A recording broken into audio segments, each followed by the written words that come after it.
first time in my many years of playing budget Yu-Gi-Oh, I've played a deck within the budget realm, the budget price that is so effective, so oppressive. For about $100, guys, we can build an Ogdoadic or Mitsurugi Ogdoadic deck that is so powerful. Like, I'm telling you guys. All right, let's see here exactly. Because what is scary is Ogdoadic on its own does so much. Very cheap, and this is why this deck falls within the budget realm. Ogdoadic is very cheap, and the Mitsurugi, you know, they're a little up there, but when you add the chip and, you know, it kind of works out. It kind of works out within $100. So if that's your budget tier, if you're a competitive budget player, definitely this deck will work for you. And this is one of the best decks I've played. Now, it felt so weird being on the other end of the stick, where I'll be throwing everything I have at the opponent, and they won't be even using the full power. And how are we gonna see, right? So in this clip right here, I'm gonna start up with Arasama, showcasing that I'm playing Mitsurugi. Now, when you're playing against Mitsurugi, you have to know when to negate, right? You have to know when to negate. So this basically is the teaser. And then I'm gonna slap the opponent with the Ogdoadic line. Okay, now from here it gets very confusing. Ogdoadic goes crazy, so it's like, okay, which do I negate? Which do I attack? And this is basically the headspace the opponent is gonna be in. So now I'm gonna be playing Yu-Gi-Oh, maybe without any interruptions, because the opponent's like, I don't know where to interrupt, when to interrupt, and why to interrupt. And this is scary. So I go into the Nano play. I love this play because I can easily send to the graveyard my Nephanebus. So if the opponent were to interrupt with a hand trap, I get a free special summon. And what's in the graveyard, it just free extended. This does lock you into Reptile, but does it matter? It's a Reptile deck, so I am all fine. All right, we're giving the tease. That's fine. Also go into the Nunu. Yeah, send the curse to the graveyard. Like, oh my god, bro, like what's going on here? This guy has the full Ogdoadic line, and there's still the Mitsurugis to deal with. What do I negate? What do I do? Yeah. So this now triggers the Nephamir. This butcher in this card name, right? Yeah, I'm definitely. Bro, you guys already know. I'm a Yu-Gi-Oh card name butcher. That is fine. I'm excused. Special 7 to Nunu, and now I'm gonna go for the line, cause and get the Nunu and get the free search. Yeah, the opponent is like, bro, I'm afraid of Mitsurugi. I am not attempting to negate this board or waste any of my interruptions. And I'm like, bro, at this point, I think your Ogdoadic is a little scarier than Mitsurugi, so you should definitely interrupt here. That's fine. Okay, that's fine. No, I'm fine. I'm going to go into the Ishina, which basically gives me a free search, right?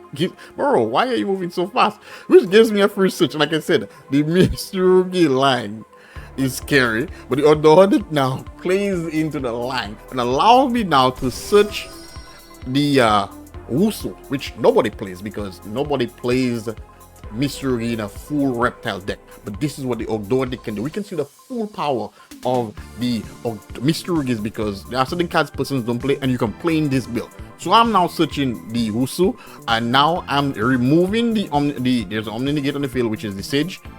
Tribute the card in my hand, tribute it in the field. Bro, this doesn't start a chain. I automatically got rid of the interruption. And I'm getting a search from my my Kumo. Bro, board breakers. As you see, it's free searcher.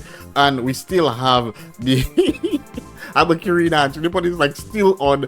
Bro, Abakiri is in this guy hand. This guy has a full combo. It's tunnel vision. And you know, this is the advantage we tend to get here. Get a nice search, and yet we're gonna see one of the cards again. Nobody plays Nimagatama. Nobody plays this card because they don't have space for it, because they're slapping Mitsurugi in all these expensive deck with bigger engines. I mean, the Ogdoadic engine is very small and they are reptiles, so like the synergy is flexy. If you have not seen the combo, one card combo with this deck, bro, definitely check it out after this video. You don't want to miss it. You don't want to miss it. All right, so now that I have a search, this card basically allows us to tribute one of our reptile monsters.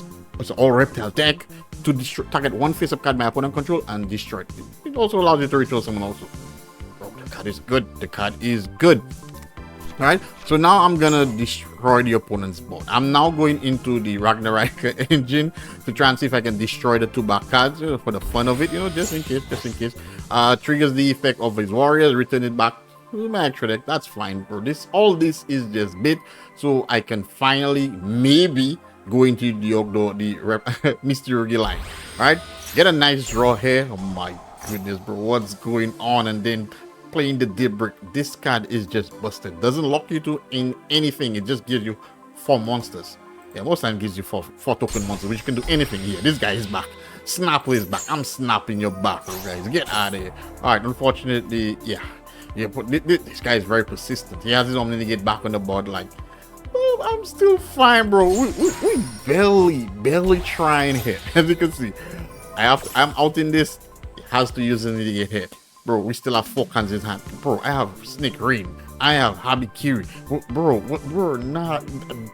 This is normally how the best decks feel when they play in Rogue and Budget decks. Yeah, they're like, oh, bro, all right, I'm not even really trying. Like, you get, that's fine, bro. We can still play past 10 interruptions. Like, now I'm going into the Mitsurugi line. And Yugioh is being played. Not fun for the opponent. Not fun for or like, it doesn't really matter at this point. We just flexing too hard. Like, it just very hard. Get rid of everything off the board, and now we can easily OTK. Oh, that's like the synergy between these 2 decks are just because both of them play into each other. And like I said in my combo video, most decks would play into the engine, then go to the Mitsurugi. You can start Mitsurugi, go into Ogdoadic, or vice versa, which is just crazy. As we saw here, we broke a board starting with the Mitsurugi, the Ogdoadic line. Yeah, I keep mixing them. Oh my god, I'm mixing them now. And it just shows how flexy this is. Okay, normally you don't kick someone when they're done, but for the sake of this video, why? Let's just kick the opponent. Why they don't? This is just a clip of game 2. Yeah, it's not gonna change. And one thing I noticed, because I've been losing the dice roll with this deck, and bro, going second with this deck is nice. Like, the deck going second is very strong, much stronger than I expected. Right, I knew already it was a thing, but the extensions you get from both engines, it gives you a very good advantage going first. So the deck can definitely going second. I mean, the deck can definitely play first and second. First is just, oh my, just nasty. This nasty, very nasty. Skill drain, omni negate, pops, and all. Going second, yeah, you get the pops and moral breaking, and yeah, you do a couple of things. Okay, so the opponent, now this deck is very consistent. This deck consistently ends on similar board, multiple interruptions or whatnot. This deck, I love this deck. I'm looking forward to playing the Regenist cards. They look nice. They look nice. All right, so unfortunately, I'm gonna start in my draw phase with a prayer. Yeah, I was being a little greedy here. I was expecting this effect to be activated on maybe the Habikiri or something, because the plan was to activate my prayer, then use my prayer as one of my droplet targets. But bro, this guy was like, nah, I'm negating this. Like, it was a little weird to me, but okay, that's fine. I'm just gonna use this opportunity to activate droplet to negate the biggest threat here, which is the Sage and the Dragon. Unfortunately, we got met with an Ash. That's still fine. That's still fine, which is now gonna trigger the effect of Nephrodisia. This is why I love this card in the graveyard. Hand traps is basically a free extension. Your opponent hand trap you is basically a free extension. All right, boom. Oh my goodness, this guy's still putting up a defense. Boom, puts my card face down. All this within the draw phase. But in this deck, you play one of the best cards in Yu-Gi-Oh. One of the best cards in Yu-Gi-Oh! Snake Rain. Oh my bro, Snake Rain changes so much. And now that just in the draw phase alone, we have pushed the opponent to use most of the interruption. So now it's a free party.